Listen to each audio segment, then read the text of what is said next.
Peter had already left for work, as he always did before I even opened my eyes. His lunchbox was gone from the counter, the telltale coffee stain on the sink his silent goodbye. Routine. Predictable. Safe. From the outside looking in, Peter and I were the envy of our quiet suburban neighborhood. I, Elizabeth Davis, successful architect and meticulous planner, had married the town's beloved high school teacher, the kind-hearted Peter. We were the picture of stability. Weekend cookouts, holiday cards sent on time, and laughter shared with friends over wine. But beneath that perfect surface, I felt hollow. Every morning I stared at the reflection of a woman who should have been happy. I'd achieved what many women dreamt of: a fulfilling career, a loyal husband, a house straight out of Architectural Digest. Yet, I couldn't shake the nagging thought that my life had been curated for someone else's happiness. The truth crystallized during a business trip to Chicago. I had been designing a hotel for a luxury chain, a project I'd fought to lead. That was where I bumped into Julian. Julian Moore. The name itself sounded like the protagonist of a romance novel. In college, he was the campus heartthrob, brimming with charm and ambition. Back then, he had flirted with everyone, including me. But nothing had come of it, until now. We met by chance at the hotel bar. I'd been nursing a vodka martini after an exhausting presentation. Julian sauntered over like he hadn't aged a day. His boyish smirk, the glint in his eyes, and his infectious energy. It all transported me back to a time when I felt alive. "Elizabeth Davis," he said, leaning on the bar as if we'd parted ways yesterday. "Still making buildings stand up when others tear them down?" "Julian Moore," I replied, the warmth in my voice surprising me. "Still talking like you've got the world at your feet?" We laughed, and for the first time in years it felt genuine. The conversation flowed effortlessly. He regaled me with stories of his adventures in Europe, his new gallery opening, and his philosophy on life. Never settle for less than extraordinary. That line stuck with me. It stirred something I hadn't felt in years, a longing for passion and purpose. By the end of the evening, I knew I had crossed a line. Not physically, not yet, but emotionally I had drifted. We exchanged numbers, and as I returned to my hotel room, guilt gnawed at me. I called Peter to hear his voice, desperate to anchor myself in our shared reality. His words were kind but routine, distant.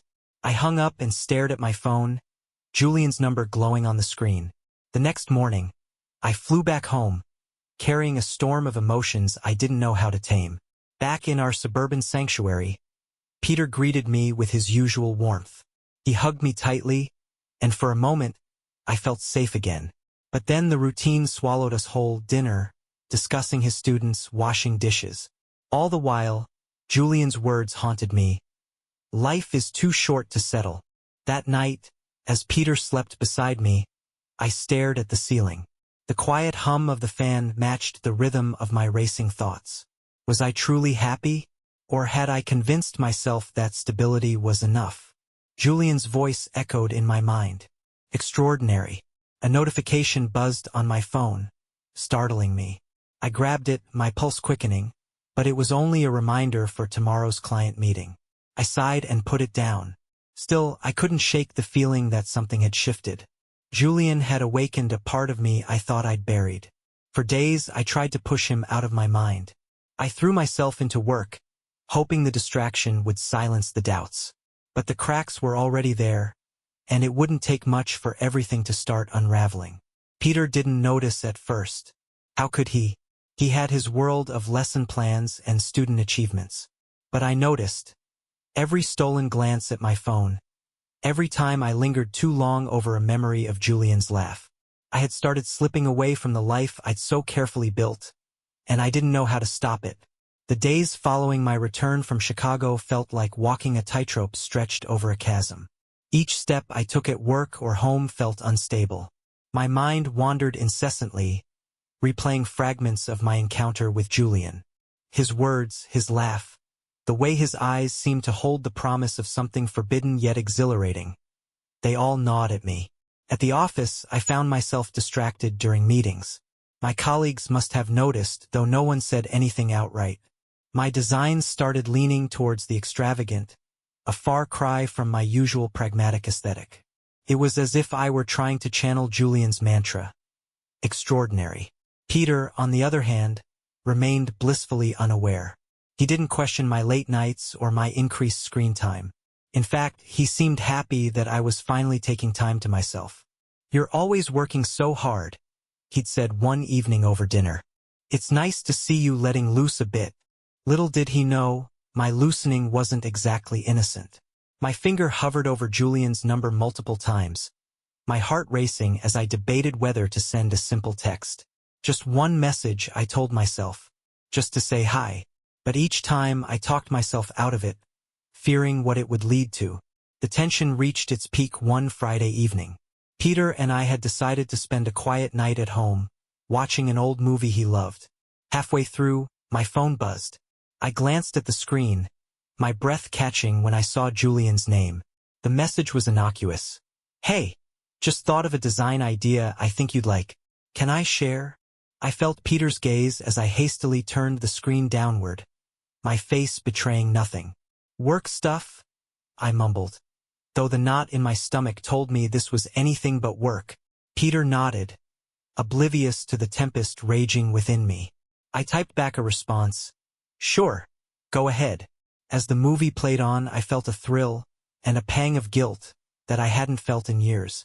Julian's reply came quickly, sparking a conversation that was both professional and teasing, laced with undertones neither of us could ignore. By the time Peter fell asleep on the couch, I was fully immersed in the exchange, my heart pounding with every message. This wasn't just a text conversation. It was a lifeline to a part of me I thought I'd lost, and I wasn't ready to let it go. Julian's messages became a regular part of my days, like a stolen secret that made my world feel just a little more alive.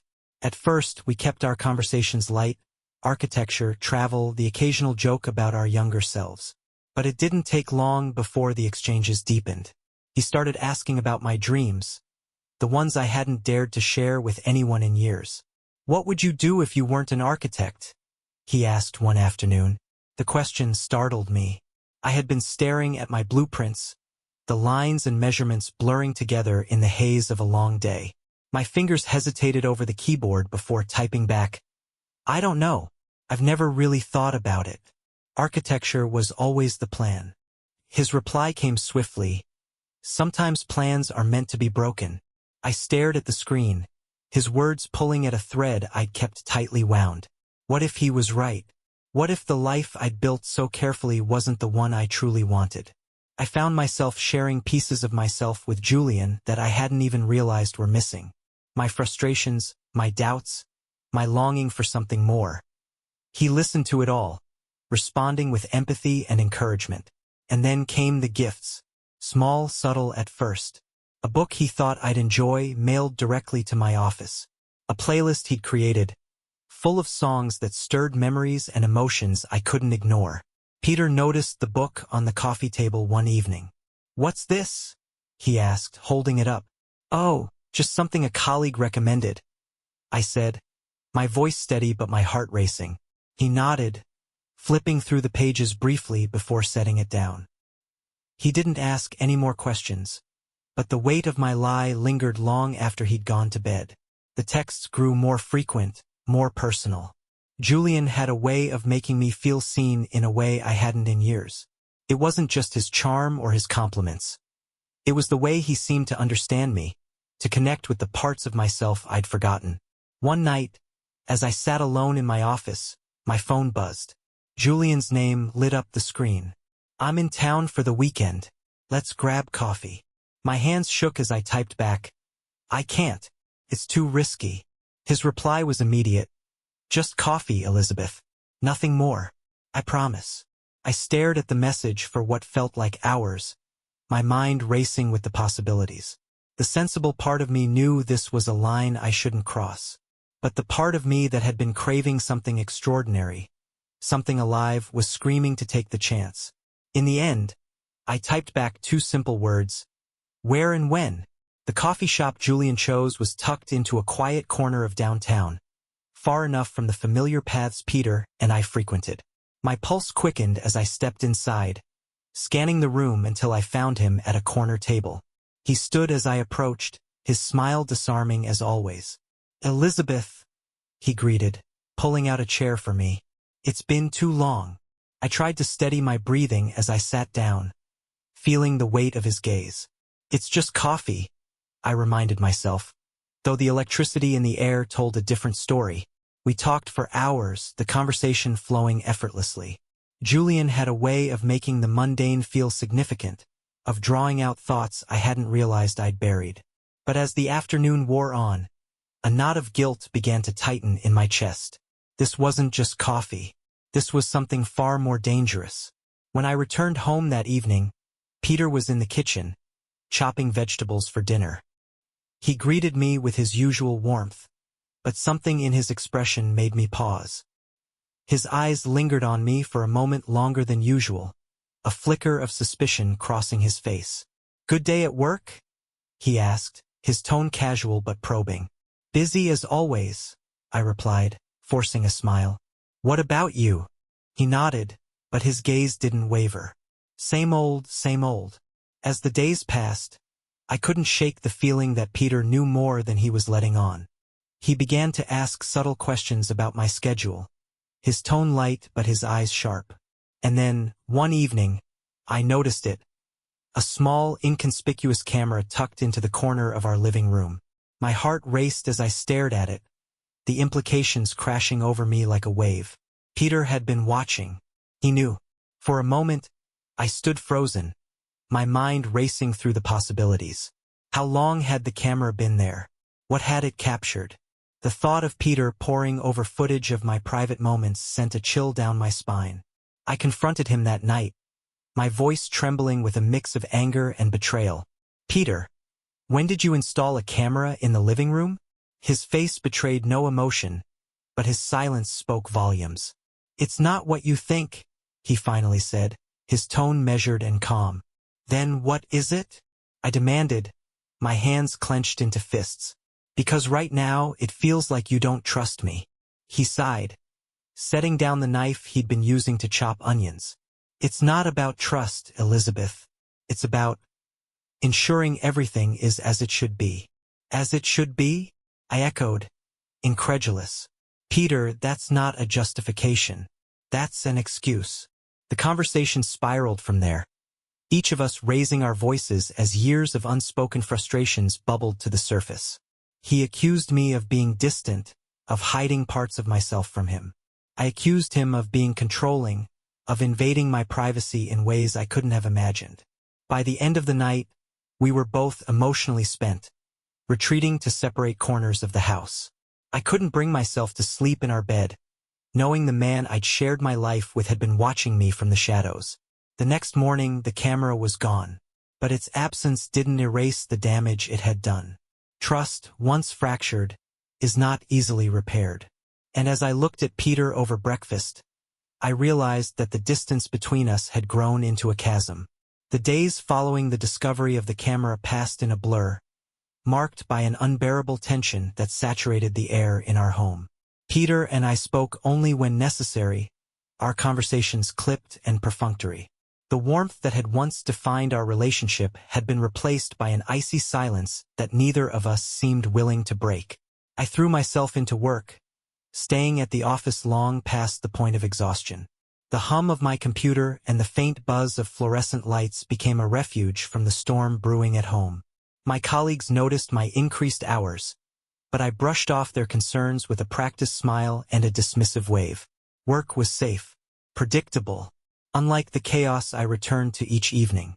Julian's messages became my lifeline. I hadn't told him about the camera. That part of my life felt too raw, too vulnerable to share. But his words offered a comfort I desperately needed. He listened without judgment, his responses filled with an empathy that felt like a balm on my wounded heart.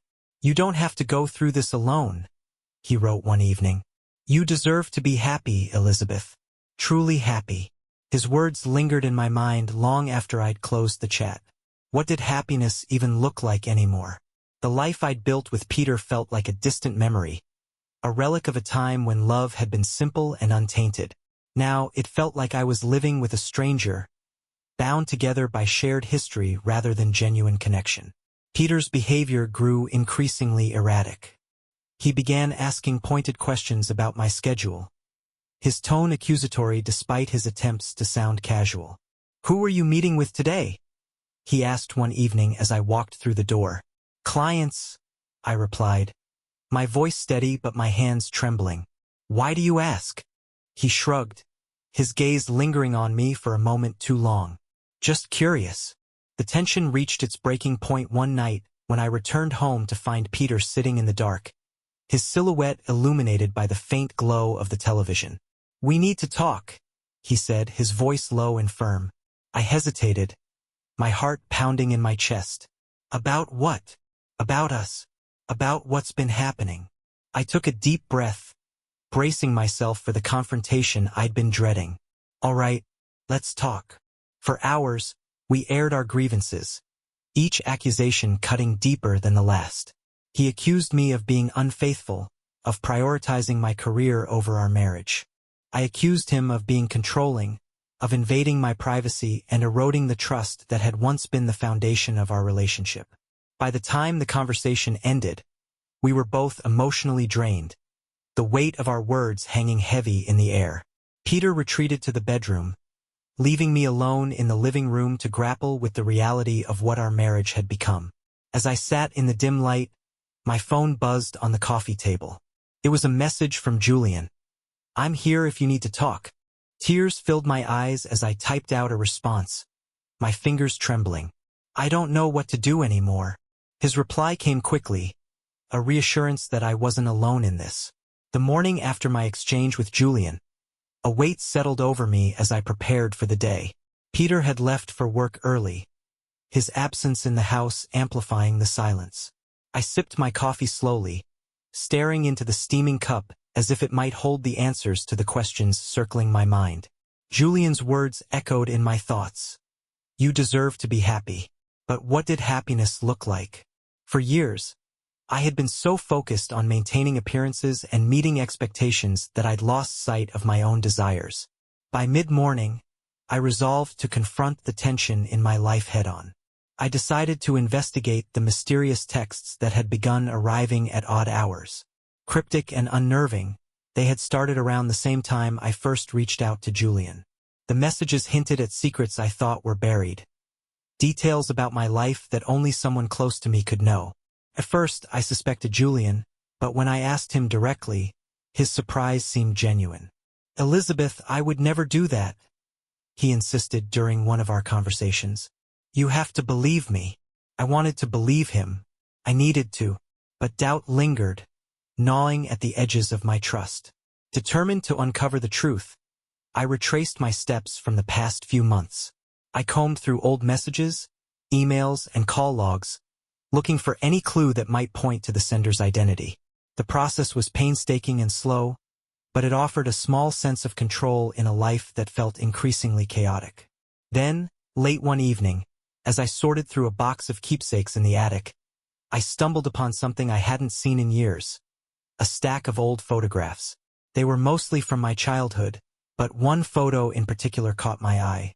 It was a picture of my mother, standing in front of our old family home. She looked younger than I remembered, her smile radiant and full of life.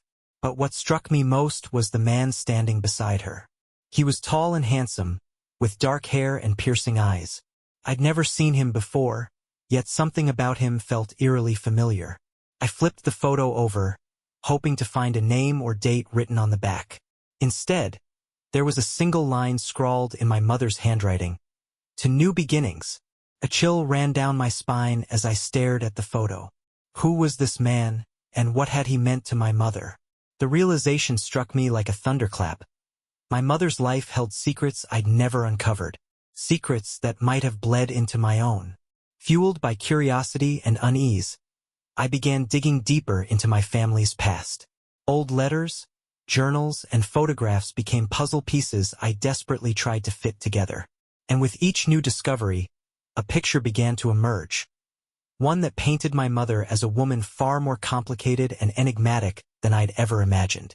Late one night, As I sat surrounded by fragments of the past, my phone buzzed with a new text. It was another anonymous message, but this time it included a photo.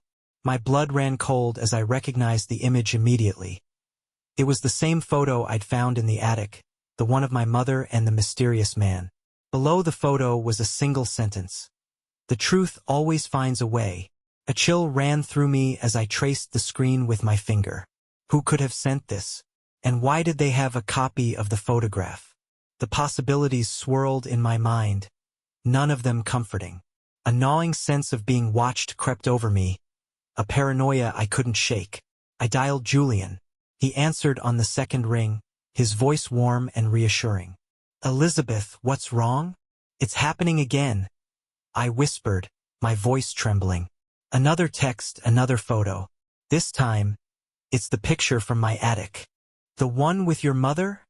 he asked, his tone sharpening. "What does it mean?" "I don't know," I admitted. "But it's not just the photo anymore. It's altered, Julian. Someone's trying to tell me something, but I don't understand what." Julian's silence was heavy. "You need to be careful," he said finally. "This isn't just a game anymore. Whoever's doing this knows you, knows your past." "That's what scares me," I said, clutching the phone tighter. "It feels like my life is unraveling, and I can't control any of it." Julian's voice softened. "You're not alone in this. We'll figure it out together." His words, though comforting, didn't ease the tension coiled in my chest. After we hung up, I paced the room, my thoughts racing. I needed answers, and the only place to start was the photograph. I retrieved it from the attic and placed it side by side with the version from the text. The alterations were subtle but deliberate. The shadowy building in the background, the faint outline of another figure just behind my mother. The figure I hadn't noticed before.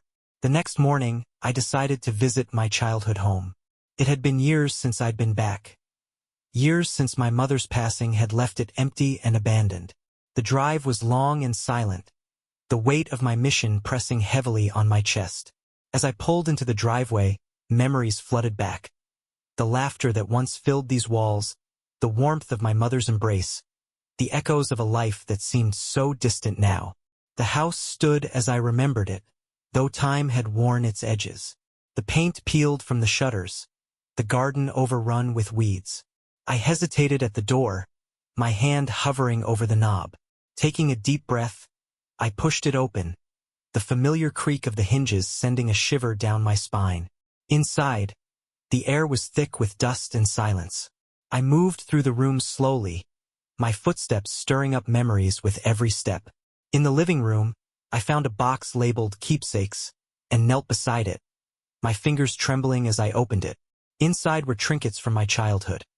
A broken music box, faded drawings, and at the bottom, a bundle of letters tied with a ribbon. The letters were addressed to my mother, the handwriting unfamiliar. I unfolded the first one carefully, the words leaping off the page. "Dearest Margaret, our secret is safe for now, but the truth has a way of surfacing." My breath caught as I read on, the implications of the letter sinking in. The writer spoke of meetings in shadowy places, of a love that couldn't be revealed, of sacrifices made to protect a fragile peace. Who was this man? And what was his connection to my mother? The letters offered no name, only a single initial, J. I sifted through the remaining letters, each one adding pieces to the puzzle but leaving the picture incomplete. By the time I reached the last letter, my head was spinning. The final line stopped me cold. "The child will never know, but she carries the weight of our choices." The child. My heart pounded as the realization hit me. They were talking about me. I stumbled back, the letters scattering around me. Questions buzzed in my mind like a swarm of angry bees. Was this man my father? Had my entire life been built on a lie? The room seemed to spin as I tried to make sense of it all. I left the house in a daze, the letters clutched tightly in my hand. As I drove back to the city, one thought consumed me. I needed to find Jay. Whoever he was, he held the answers to the questions that had haunted me for weeks. And I wouldn't stop until I uncovered the truth. That night, another text came through. This time, it was a single line. "You're closer than you think." It was a promise and a threat all in one, and it gnawed at my mind for hours after I received it. Who was behind these messages? And how did they know so much about my life? My mother's secrets, the photo, the hidden figure in the background. Couldn't let it go. I needed answers. The following morning, I found myself outside the city library. It wasn't a place I visited often, but something about the weight of the past demanded a setting steeped in history. Inside, the air was cool and quiet, the faint scent of aged paper surrounding me as I approached the archive section. If the shadowy figure in the photo had any ties to my mother's life, there had to be some record of it. I spent hours combing through old newspapers, squinting at microfilm screens until my eyes burned. My mother's name appeared several times in social columns and charity event write-ups, her image smiling back at me from the faded photographs. But there was nothing to connect her to the man in the photo. Frustration threatened to overwhelm me until I stumbled upon an article that stopped me cold. It was a small piece, buried in the back pages of a decades-old issue of the local paper. The headline read, "Prominent architect linked to scandal." My mother's name was mentioned alongside that of a man identified only as James Ellison.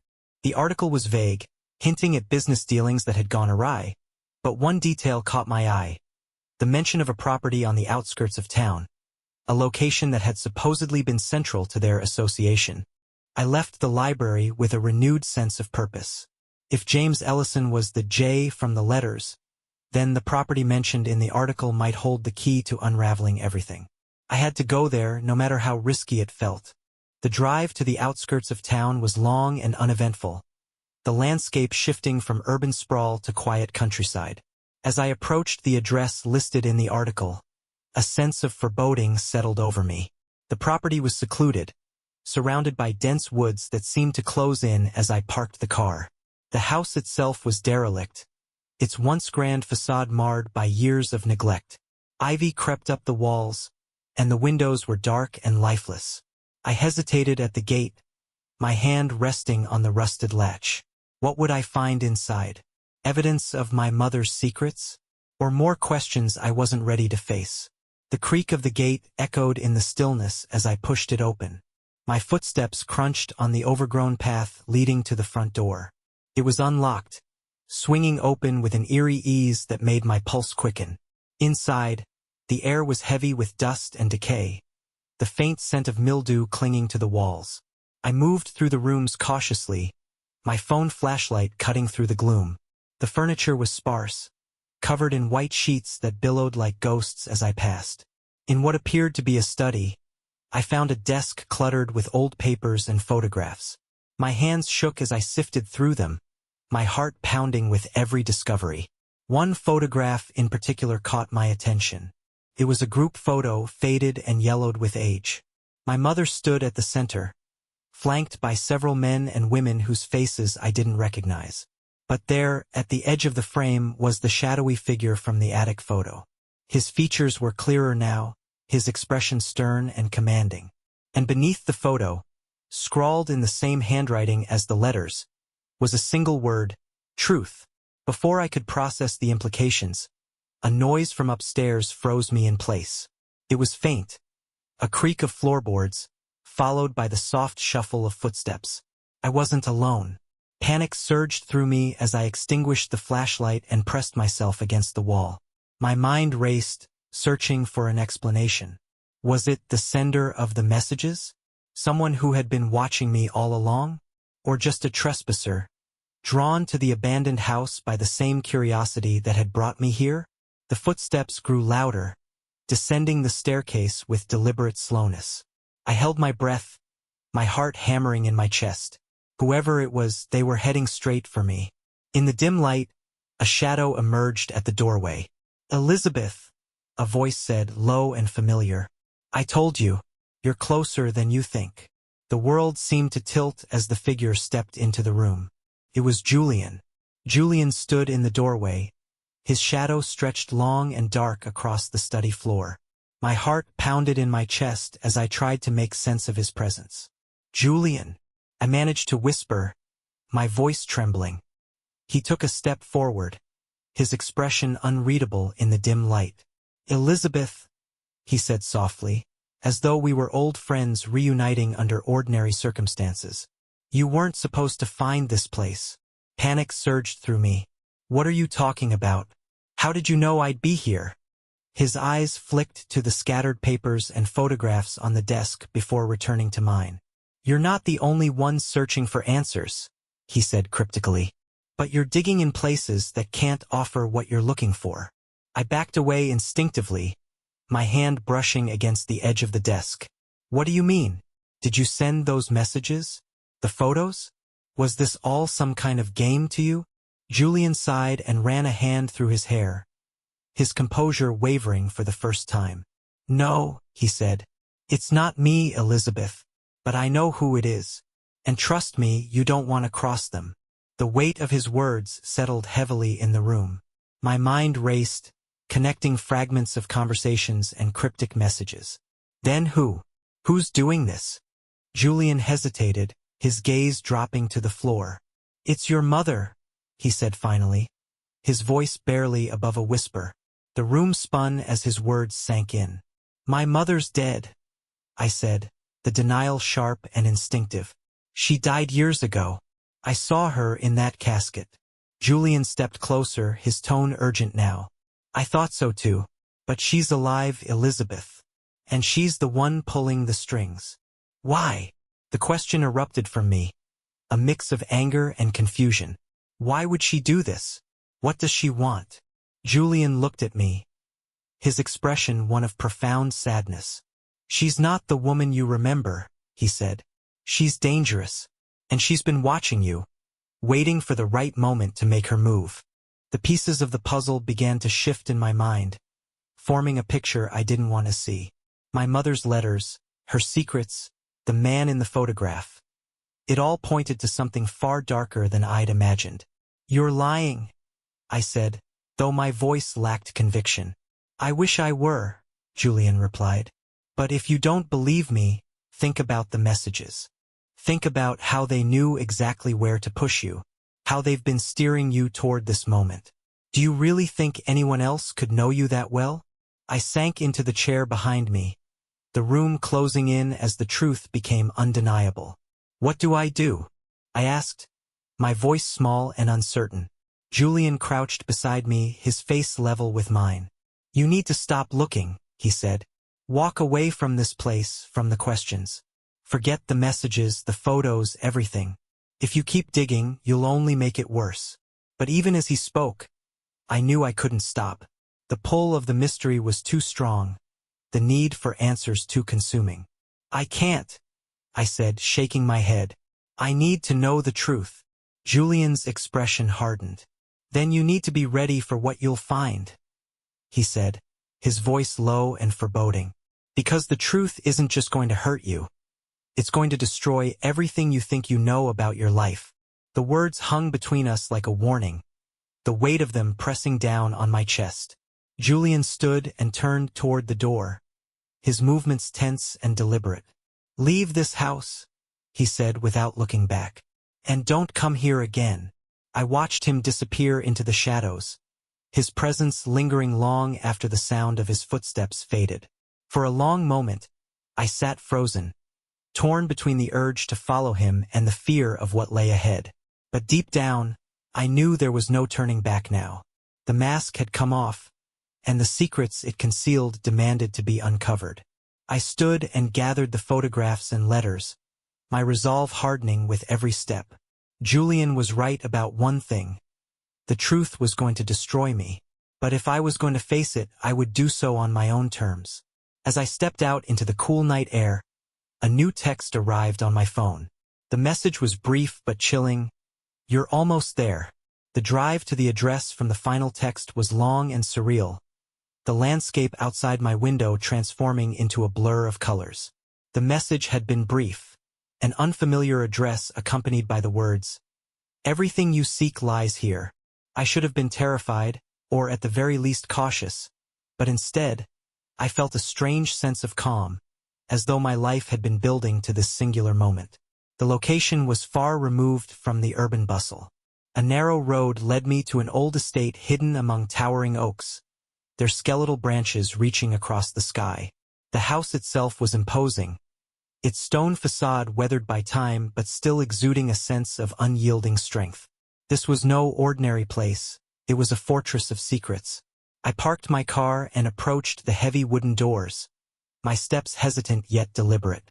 They creaked open with surprising ease, revealing a grand entryway bathed in the soft glow of chandeliers. The air was thick with the scent of aged wood and something faintly floral, a reminder of life in a place that seemed so consumed by the past. Elizabeth! The voice startled me, and I turned to see a woman descending the sweeping staircase. She moved with an elegance that belied her years, her posture regal and her expression unreadable. It was my mother. For a moment, I couldn't move, couldn't speak. She looked exactly as I remembered, poised and perfect, as though no time had passed since the day we buried her. "You look just like her," she said, her voice carrying a warmth that felt out of place. "Like the girl I used to be." "How?" The question escaped me in a whisper. "How are you alive? Why did you—" My voice cracked, the weight of my emotions finally breaking through. "Why did you let me think you were dead?" She smiled faintly, descending the last step and closing the distance between us. "Because it was necessary," she said simply. "There are truths that would have destroyed you had you known them then. And now," I demanded, anger rising to the surface. "Now it's okay to shatter my life?" Her expression darkened, the warmth replaced by something cold and calculating. "You were always going to find the truth, Elizabeth. I simply ensured you were ready." I backed away from her, shaking my head. "This isn't about protecting me. This is about control. You've been pulling the strings all along. The texts, the photographs, everything. Haven't you?" "Yes," she admitted without hesitation. "But not to harm you. To prepare you." "For what?" I shouted, my voice echoing through the cavernous space. What could possibly justify all of this? She gestured for me to follow her, and despite my anger, I found myself compelled to obey. She led me to a study filled with books and artifacts, the walls adorned with photographs of people I didn't recognize. At the center of the room was a desk, and on it lay a folder marked with my name. "Everything you need to know is in there," she said, her voice softening. "But be warned. Once you open it, there's no turning back." I stared at the folder, my hands trembling as I reached for it. Inside were documents, photographs, and letters, evidence of a life I didn't recognize. My mother's voice was a faint murmur as I pieced it all together. Her affair with James Ellison, the man in the photographs. His role as my biological father, and the lengths she had gone to in order to protect that secret. But there was more. The letters revealed a conspiracy that went beyond my family. A web of deceit involving powerful figures, hidden fortunes, and betrayals that spanned decades. I was at the center of it all, the unwitting heir to a legacy of lies. "You're stronger than I ever was," my mother said as I closed the folder, my mind reeling. "And now you have the power to decide what happens next." I looked at her, the woman who had shaped my life in ways I was only beginning to understand. "This ends with me," I said firmly. "No more lies, no more manipulation." She nodded, a hint of pride in her eyes. "Then it's yours to end." As I left the estate, the weight of the truth settled over me. The life I had known was gone, replaced by a reality I could barely comprehend. But for the first time I felt a sense of clarity. The shadows of betrayal no longer held me captive. I was free to forge my own path, whatever it might be.